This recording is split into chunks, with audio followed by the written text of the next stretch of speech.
आज का सुसमाचार। मत्ती के अनुसार पवित्र सुसमाचार अध्याय 25 पद संख्या 31 से 46 तक। यीशु ने अपने शिष्यों से कहा, जब मानव पुत्र सब स्वर्गदूतों के साथ अपनी महिमा सहित आएगा तो वह अपने महिमामय सिंहासन पर विराजमान होगा और सभी राष्ट्र उसके सम्मुख एकत्र किए जाएंगे।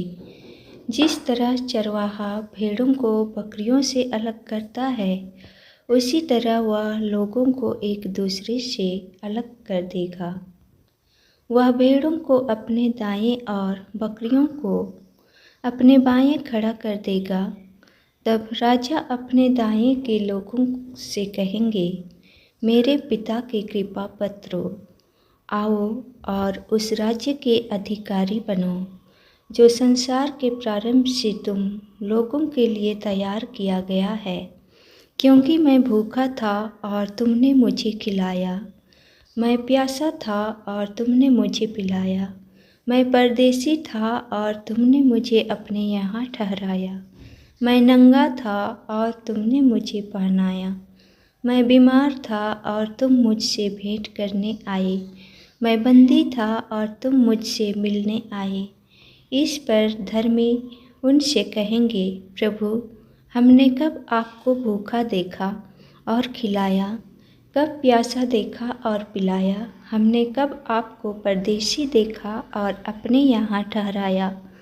कब नंगा देखा और पहनाया? कब आपको बीमार अथवा बंदी देखा और आपसे मिलने आए? राजा उन्हें उत्तर देंगे, मैं तुम लोगों से कह देता हूँ, तुमने मेरे इन भाइयों में से किसी एक के लिए, चाहे वह कितना ही छोटा क्यों ना हो, जो कुछ किया वह तुमने मेरे लिए ही किया। तब वह अपने बाएं के लोगों से कहेंगे, सपीतो, मुझसे दूर हट जाओ, उस अनंत आग में जाओ जो शैतान और उसके दूतों के लिए तैयार की गई है।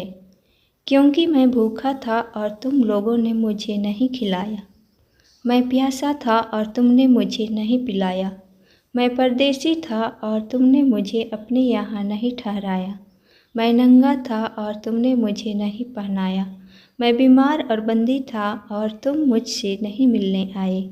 इस पर वे भी उनसे पूछेंगे, प्रभु, हमने कब आपको भूखा, प्यासा, परदेशी, नंगा, बीमार या बंदी देखा और आपकी सेवा नहीं की?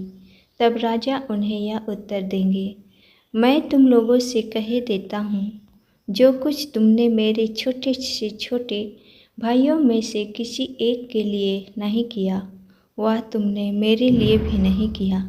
और ये अनंत दंड भोगने जाएंगे, परंतु धर्मी अनंत जीवन में प्रवेश करेंगे। प्रभु का सुसमाचार।